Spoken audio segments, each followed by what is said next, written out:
What's up, everybody? So this is going to be another one of those more talking head rant style videos by me. There's been a lot of Escape from Tarkov kind of news and things announced and shifted and moved.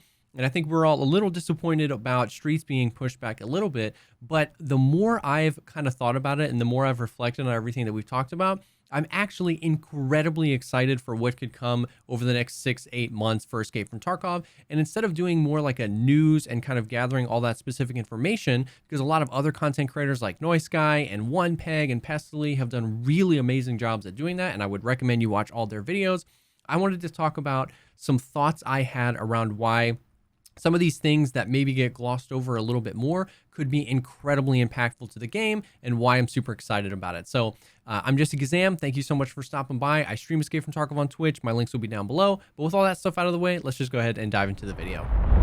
So like we said, I think one of the big things is that, Streets of Tarkov was officially moved kind of, to early next year. That's all we really know. And there's a lot of amazing information we got. The trailers are incredible to see actual gameplay and see Streets in action. It looks like everything they've told us it's going to be. Hearing stuff like it's going to be one of the, bigger than all the maps we currently have combined, and hearing about the scav bosses and the vehicles like that is incredibly exciting. But I think initially it left kind of a sour taste in my mouth because it's like, that's cool, but we've been hearing about this for years. When I bought the game in 2018, we were hearing about Streets. When Reserve came out almost 2 years ago now, Streets was the next map. And so while I was incredibly excited about everything they wanted to talk about for Streets, it left me with this sour taste of like, yes, but it keeps getting pushed back. It keeps getting pushed back. Now it's early next year. You know what I mean? But I think that I want to walk through some of the other things that they talked about and then come back to Streets and show why I think this is one of the most exciting times in Escape from Tarkov. The other big thing that is a big question mark is the wipe. So Streets of Tarkov is this, big patch that's going to, bring Escape from Tarkov forward and bring us endless content. And then the wipe is always the little thing that we're looking forward to that wipes the game. It brings people back to the game. It gives us all something to do. And without those two things, with no word on when the wipe is, and with Streets of Tarkov being moved, it can feel like there's nothing happening in Escape from Tarkov world. But I kind of want to walk through some of the things and talk about why I think so many of the things on the docket this year are incredibly impactful and could have insane implications for the game. So first and foremost, scav karma. Once again, if you want to I recommend Noise Guy's video to really, gather all the information about scav karma and all the stuff that's coming. But this could have crazy awesome implications for the game. The ability to gain reputation with fence, the ability to unlock better things, the ability to scav with, I guess, less of a worry that scav on scav violence is going to be a thing. None of us know exactly how it's going to pan out, but in my opinion, it has a lot of potential. It has potential for things for people to main their scav. People kind of already do that already, but there's potential for people to main their scav or scav more often.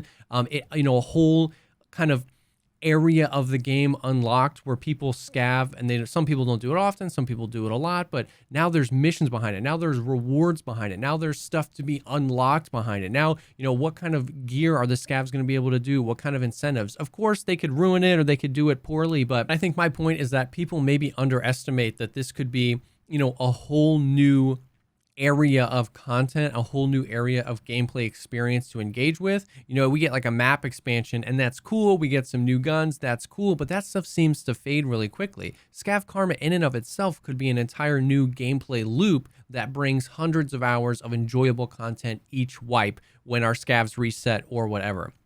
I know a lot of people are saying there's no way they're going to introduce scav karma without a wipe.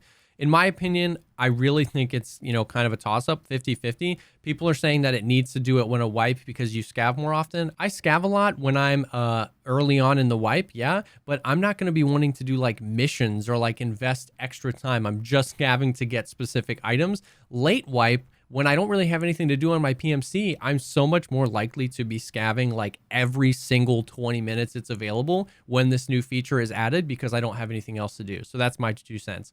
Past that, we know that after 12.11, they want to introduce Unity 2019. And that could have more back-end gameplay implications, such as, better volumetric fog and lighting, and even the potential to maybe add more Steam audio. I've done a little bit of research into Unity 2019, and it really feels like it could be a lot of the things that have been plaguing the game could be addressed. Even some specific networking things that I've talked with Veritas about, Unity 2019 has the potential to address. With that, they want to bring in inertia, and I know that we're going to start to get into some, quote unquote controversial Escape from Tarkov topics.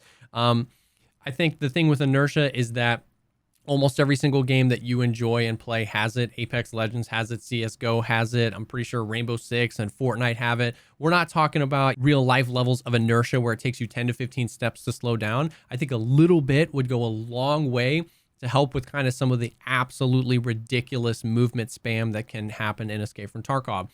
That has potential to make close quarters fights feel better, and all of us, whether you're a chat or a rat, feel less like we're dying behind corners or dying before we see somebody, or we see somebody move out, peek a corner, get back behind cover, and then we die. Nobody likes that. Nobody likes that feeling, whether you're a chat or a rat or anything in between. So inertia has the potential to help that and make fights, which is what Escape from Tarkov is about, getting in fights, getting loot, feel a little bit smoother. We move on to VOIP. VOIP was announced for 12.12. Obviously, everything is always tentative, but the patch after 12.12, which would be this year, in my opinion, VOIP is an ocean of replayability. It's an ocean of content. I know VOIP is another one of those huge, air quotes, controversial things to the game.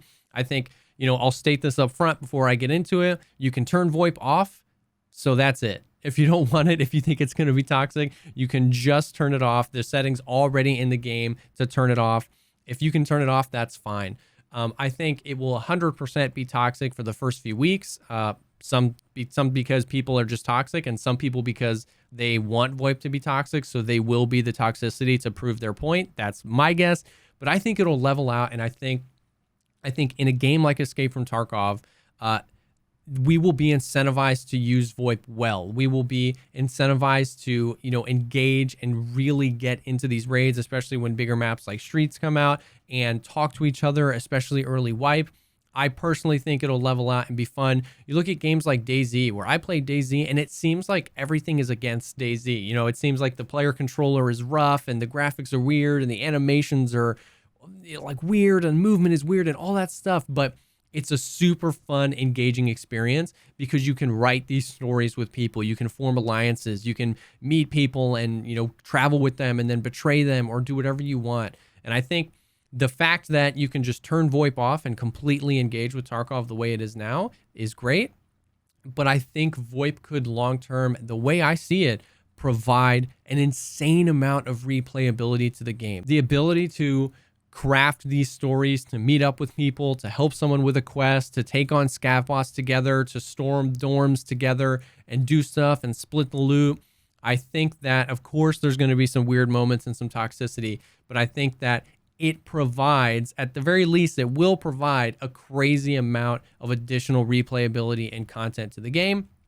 And then we move on to the fact that they talked about Lighthouse. They've pulled 70% of the devs from Streets of Tarkov, put them on Lighthouse to make sure we get that this year. New maps are always huge. It's crazy to think about, but it was October of 2019 that we got Reserve with the .12 patch. It's a year and a half, almost 2 years away. I'm assuming Lighthouse is still a few months away, so it'll be about 2 years between maps. So it's hard for a lot of people don't even know what it's like to have a map added to the game.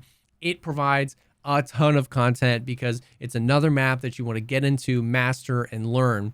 So you've got a lot of things that could have really big implications. A map is always good. VoIP could transform the way this game is played and felt to a certain group of people. Inertia could make fights feel better. The Unity upgrade could make a lot of the issues that we see potentially less of an issue.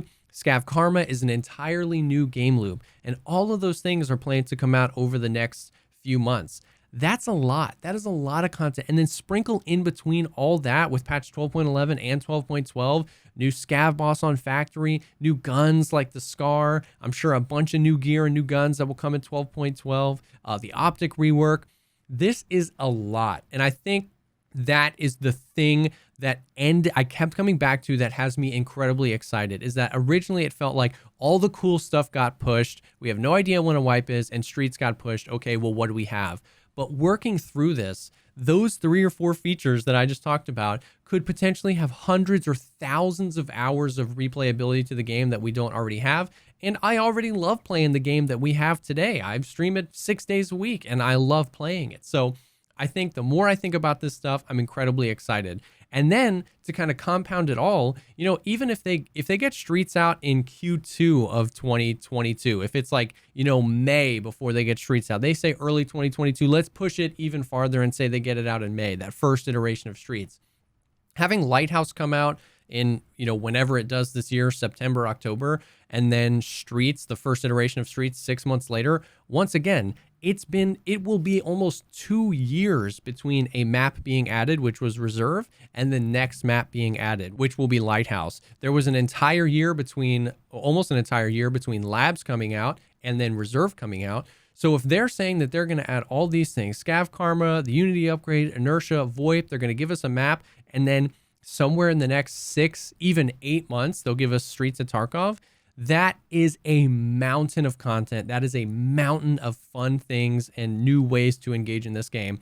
I'm sure that the comments are going to go crazy and call me a BSG shill or an eternal optimist. I don't care. This is my favorite game of all time. I have an absolute blast playing this game. And the more I process everything we learned over the weekend, the more I process all the things that are coming and how big of an impact those things could have on the game, it gets me really, really excited for even the short term, even 12.11, 12.12, and all the stuff that's coming, and moving into next year with, you know, this crown jewel of Tarkov, which is Streets of Tarkov. So I think that what we're staring down the barrel of as far as over the next few months really is not just new content, but new ways to engage with the content we have, new ways to replay the content we have. And in my opinion, that's what we need. That's what makes it so that we don't need wipes every few months, is if replaying the content we have feels engaging, fun, and exciting and rewarding. And I think we're getting both. We're getting new content, new maps, new scav bosses, new stuff, and we're getting things that have the potential to make engaging with what we already have even more fun over and over again. So let me know your thoughts below. Thank you so much for taking the time to check out this video. I know that it was longer and more of a rant style video, but I just kind of really wanted to get this out there and hopefully, you know, shine a positive light on the things that we have coming. And I've just been super excited about it. So I stream Escape from Tarkov on Twitch. Like we said, all my links will be down below. If you like this video, if you're excited about what's coming to Tarkov, drop a like, maybe comment down below, subscribe to the channel for more content like this. If you're looking for people to play Tarkov with, to level up or just have some friends, whether you're new to the game or a veteran, our Discord community is an awesome place to be. That link is down below as well. Thank you again for stopping by, and I will definitely see y'all on the next one.